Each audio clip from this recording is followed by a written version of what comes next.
welcome to the Institute for Disease Control. It's a pleasure to give you really a brief information about the activities here in our institute.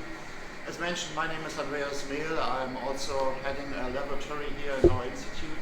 But we have only 20 to 25 minutes time, so I just plan to give you really a rough overview of what we're doing here. But please feel free also to interrupt me every time when you have a specific question, of course, in your particular area of interest. So we're working here together with around 70 biologists, technical assistants, and also with chemists to look mainly for new compounds controlling fungi. So we are looking specifically for fungicides. Institute for Disease Control means, of course, also that we may have a look in our screening profile on bacteria and virus diseases, but we are focusing on our screening here particularly on fungal pathogens. Bacteria and viruses are, of course, also sometimes studied, but I'll come back to this later. So the entire procedure is sounding quite simple. We have, of course, a set of different pathogens. You know that we can divide the pathogens in basidiomycetes, ascomycetes, and also in the so-called non-fungal oomycetes. Compounds are mostly acting either on oomycetes or on others. You know as well, but of course some compounds are controlling all. This would be, of course, when we highlight to detect a compound able to control all kinds of fungal species. The test is, let's say, based on a typical double test system. We have specific labs focusing on so-called initial or primary screening. Here we call it mainly secondary profiling, where compounds are tested on a set of different plants towards different pathogens belonging to, of course, Basidium, Ascomycetes and Oomycetes. We work close together with our other research station, which is located in Lyon in France. So we're working hand in hand to figure out what are the best compounds for the future. And you see here, as a visualization here, some of the pathogens of the dicot and monocot segment. Of course, in the cereal segment, we focus on typical diseases which are of main importance: septoria, powder mildews, but also gnat blotch. And in the dicot segment, main pathogens are belonging, of course, also to the downy mildews, powder mildews, and also rust species. You may know that, of course, due to the outcome of soybean rust in Brazil in 2002-2003, soybean rust is, of course, a big issue also for our colleagues in the United States. In Europe, fortunately, the disease is not yet here. In Asia, it's not so relevant. But you see here that we have, besides typical beans with Euromyces, also here soybeans, but we test Phacophthora, so soybean rust, only under protected conditions, because of course we are not willing to spread spores into the environment. So this is also the reason why you do not see here soybean rust examples. We also do not have here late blight. You know, at the moment we have a really hot year with late blight here, at least in our region. But this is just for visualization, the test set of the plants. Wine diseases are, of course, also of major importance, not only in Europe, also in the New World, Chile, Argentina, South Africa, New Zealand, Australia. And in contrast to rural farmers, which can change the crop by rotation, of course, wine growers, apple growers need to control, let's say, the crops in an even more better way. You know that loss of quality, a few step symptoms on the apple fruit is directly reducing the value of the fruits. And in grape wine we have, besides downy and powder mildew, of course also botrytis, 3 pathogens which we also call high-risk pathogens in regard to resistance. And of course here we have always a continuous need to look for new mode of actions. The test is more or less divided into 2 parts. We have the possibility with pathogens which are able to grow on artificial medium to test just growth in artificial medium. So we work with such kind of microplates, 96 well plates. They are coded here with a barcode. We have a specific lab on the first floor where robots are pipetting then the medium suited to the individual pathogens. We have a laboratory which is producing spores in hundreds of batches, which are then frozen on liquid nitrogen.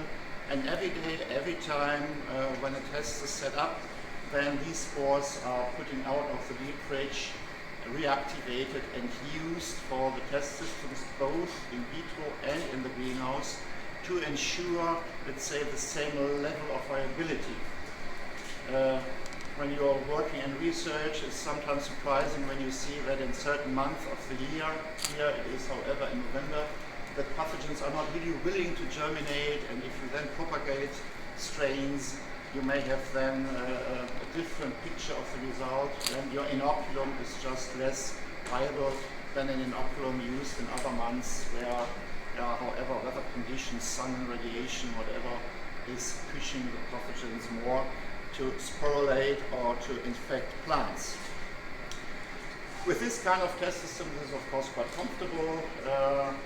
Growth is just measured by a phytometer via material growth. This is just a picture how a test looks like after, let's say, 3 days of growth mostly. In each well you have a different active ingredient, just tested with one concentration, which should show activity. We are not interested in compounds requiring 100,000 of ppm. We need to look for really high active compounds, not in order to pollute the environment, let's say, with high load compounds. And when you then see the mycelial growth, you know you have no activity. The light of the photometer goes through the bottom to the top of the plate. And if you have here, let's say, an empty cavity, you know you have activity. And here, of course, always reference products are included. And this is possible with a multitude of pathogens. That's quite comfortable. However, with obligate biotropic pathogens, with rust species or with powdery mildews, this is of course not possible. So we are of course dependent also on plant test systems, and therefore we do both tests in parallel. And in addition, from time to time, we have also active ingredients which should not show really sufficient activity in vitro, but a good activity on plant. We have some examples. And in order not to oversee a compound which may be of high activity, we anyway need to do it on, with both test systems. Here you see a classical test set of plants. You may here realize what plants are here. We are talking about tomatoes, used mainly for late life studies. We do not work with potatoes because tomatoes are more easy to grow here in the greenhouse. We work with cucumbers, with apple seedlings. There's really a lot of work to produce the small apples, and even more complicated here with small grape plants, which are grown here really with a lot of handwork. And the problem is, of course, to keep the plants green and healthy. I talked about downy mildew, powdery mildew, botrytis. Everything is flying in the air. And you cannot, of course, treat a plant prior to a test when you have no chance to evaluate the efficacy. And here in the middle again, our famous star here, the soybeans, which are also included in our test since some years. Finally, the process sounds quite simple. We have plants, we have our test compounds, we spray the plants, we inoculate, and then we evaluate. That's the simple principle. It sounds simple, but the crucial part is really the standardization. We need from day to day, depending if it's summer or winter here in Germany, but also in France, the same standard, the same size of the plants, the same quality, always grown in the same soil, the same varieties, because otherwise you may see differences based on varietal resistance.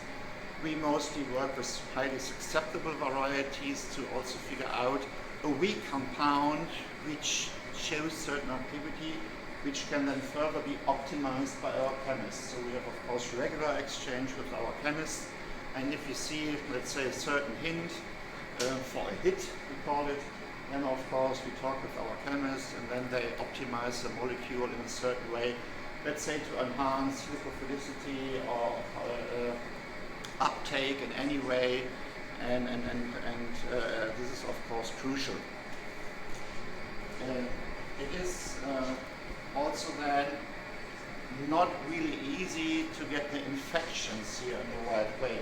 So the standardization is not only relevant for plants and the inoculum I mentioned before with the cryopreservation of our spores.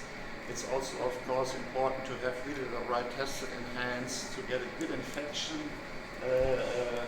standardized infection level, a good infection, and then also then have the chance to compare the compounds. Comparability is really crucial. As mentioned, we are looking for new compounds with new mode of actions, and they should show at least higher activity or at least on the same level than existing standards.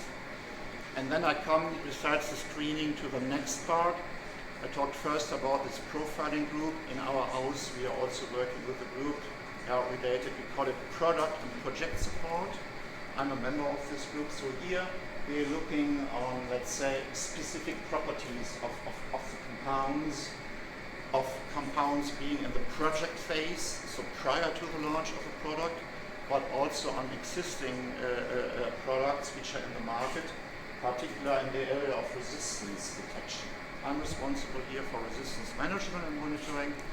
So we receive thousands of samples every year from all parts of the world, mostly from Europe, due to regulatory requirements from the authorities, but of course also from countries outside of Europe, for example from New Zealand, SPEP or Septoria samples, from South Africa, from Chile. So we are working here really on a global level, and the idea is of course to check the efficacy of our compounds or mixture partners within a mixed product to see is there a certain change in the sensitivity to further optimize, of course, our existing portfolio, to talk about possibility to change mixtures, to exchange compounds, to add compounds. You may know that today in the fungicide area, a lot of products, at least maybe most products, are sold or at least recommended in mixtures to ensure a proper resistance management. This depends on the crop. At least in cereals, for example, when you talk about the, let's say, quite deep class of SCHI fungicide, it's mandatory to mix an SCHI with the other effective mode of action. And this is becoming then difficult if you know that, for example, in northwestern Europe, QIs, scribblings are not any active anymore on Septoria diseases. In eastern and southern central Europe that's possible, but we cannot use and offer a mixture containing QI for Septoria control. So we are relying on other mode of actions, in most cases companies offering mixtures between BMIs and SDHIs today to fulfill this demand of having mixture. And also adding multi-site is of course common practice also in a lot of areas. This is particularly of high interest in those crops which require only, let's say, 1, 2, 3, maximum 4 applications, because then you have not a chance to alternate the product in some way. In fruits and vegetables, of course, solo products are used. You have mostly much more treatments. You can alternate for resistance management purposes quite easily. And in the food segment, you have, of course, also the demands of the food chain. The supermarket today, of course, are looking more and more to reduce the residues. And of course, if you recommend a mixture of 2 or 3 compounds in the last spray, let's say botrytis treatment in strawberries, you will get a certain reply from the supermarkets. So it's clear that we must offer also solo solutions, although this is not really favorable in regard to resistance management. So we need also to find here the right balance. So this is part of this product project support group becoming more and more important, but we also investigate specific properties. What about systemicity of the compounds? What about the rain fastness? We have a rain tower here able to simulate heavy rainfalls up to 40 liters an hour. So mimicking, let's say, a certain drizzle in the UK up to heavy rain events in Costa Rica.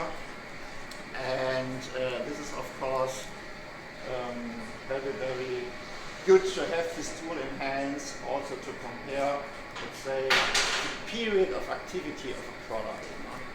If you're a farmer and you apply a product and you see thunderstorm is coming, you waste your money if you are not aware how long the product needs to penetrate the leaf. And this is then again also the part of the optimization. What about all the formulation products inside, the penetration enhancers, the emulsifiers? What about the take-up of the product? No? A cereal plant where the leaf is looking is in a steep way compared to a cucumber. You know that of course the contact and the penetration speed is really relevant of the product to be in the right place.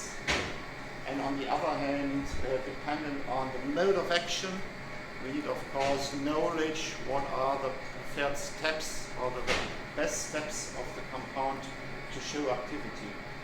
A protectant fungicide, for example, strobilurins, are of course used in curative situations in the past due to the mode of action inhibiting the respiration share on the mitochondrial level are really better in protective situations. A DMI fungicide is not really protective. It shows, of course, protective activity, but it has its strengths and curative level. So a mixture of a QI and a DMI is, of course, in this way also well suited to fight against already established inoculum in the leaf surface and to prevent sporulation of the incoming spores. This is also a reason why we're looking for such mixtures, and we have to show these effects, of course, to our customers and to the farmers finally, to advisors, to show, okay, this mixture is not just done to let's say, to put more chemical on the field. It has its reason for resistance management purpose, but also for enhancing the efficacy of a product and, of course, to broaden the spectrum of activity. Some compounds have their strengths, let's say, in leaf spot diseases, but not in let's say, typical rust. So sometimes we need a mixture to cover the entire pathogen spectrum in a certain country. And therefore we have also to look for different solutions to different regions of the world. In addition, we have, you are standing in front of this here, also a tube focusing on seed growth or seed treatment products. It's of course even better for the environment if there is a possibility to protect the plants via seed treatment. You put much less compound in the soil or in the environment, and you can then of course much easier protect all kinds of seed and soil-borne diseases. And therefore we are also looking with our compounds if there's activity. Is there an uptake from the seed to the stem or not? What is the spectrum of activity? And also here we're using quite standardized but simple tests by coating, of course, here highly infected seeds we are producing on our own because we need disease, so it's not a high quality standardized clean seed, so we have really infected seeds. And after then in the greenhouse, mimicking the conditions, for example, in cereals in Europe, we have chambers focusing on 10 degrees or let's say 50 degrees to mimic the spring. And then we just count the number of emerged stems, weight, fresh light, and so on, and evaluate if disease is controlled or not. Sounds simple, is simple, but it's still the best test system, but also here, standardization is crucial. This is done in the institute here in our laboratories and in the greenhouse. Of course, we have also then in the profiling group laboratories which are also dealing with small field plot trials. Here on this area of Monheim, but also outside, we have our research station here related to the research institute. But of course also here we work in close relationship with our colleagues from Support Agronomic Development, who are then handling test systems in different countries. So we have more than 100 countries representatives who are doing then trials under the local conditions, because you have always different environment, different radiation level, So UV stability of a compound is then finally tested on the field as well.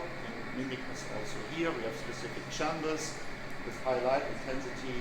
But to combine all the effects, soil, rain, temperature, length of the day, you need of course also a test in the field finally to know what is the efficacy of a product in reality. We have from time to time examples. We are really happy to see a good compound in the greenhouse. Everybody's happy. And if you then see no activity on the field, you see a lot of disappointed faces between the colleagues, because you spend so much power in your product and you already work 1 or 2 years on it, and then it goes for the first time in the field test. And if you have then in the first year whatever heavy rain events like this year here in Western Europe, which is then washing off the compound because the water solubility is maybe too high, or if you have extremely sunny summer and you have then let's say quick metabolization via radiation, then you see more or less no efficacy. And then we can optimize again, talk with the chemist and so on, and also talk with the colleagues from the formulation department, which are then also optimizing these formulations. So in other words, all the small helpers, the emulsifiers and the penetration enhancers and so on. You see here some pictures of all the work. I think I touched everything here in a short way. Product and project support here. We see here what I said. We are also looking here on the morphology of the plants. What about the health of the roots? Besides the pure fungicidal effects, of course, our compounds have physiological side effects. You're well aware of all these greening effects from the strawberries. Other mode of actions, BMIs, SHIs shows us as well, but to different level. We investigate with biochemical colleagues, biochemists, the reason for these beneficial effects. Phytohormones are, let's say, also upregulated or downregulated, preventing senescence, or let's say inducing as well plant defense mechanism. And this is also studied here in our institute to see what are the beneficial effects of compounds, and of course what are the better effects compared to existing standards, to help the farmers to grow, of course, a good crop. This is really in brief summary of the general workflow in our institute. In summary, working hand in hand with our colleagues in research and beyond, working hand in hand with the chemists, with our colleagues from economic development, working here in different countries in the field. We try to cover as much crops as possible, but of course we're focusing on the most relevant one in the grape segment, in the cereal segment, in the soybean segment.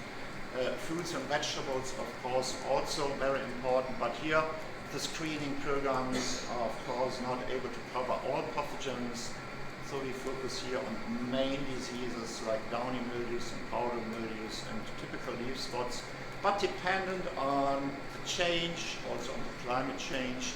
From time to time we have to change this pathogen spectrum. You may know, for example, here in northwestern Europe some years ago, Septoria nodorum or Leptosporium nodorum was also always an issue. Today this disease is not anymore present in most of the fields. Soybean rust is a good example in the United States and in Latin America. And so we have to adapt our test systems from time to time. So now it's up to you. If you have questions. Yeah. Do you work on weed resistance for, say, corn or soybeans here? We work on weed resistance as well, not in this institute, because this is really the institute for diseases.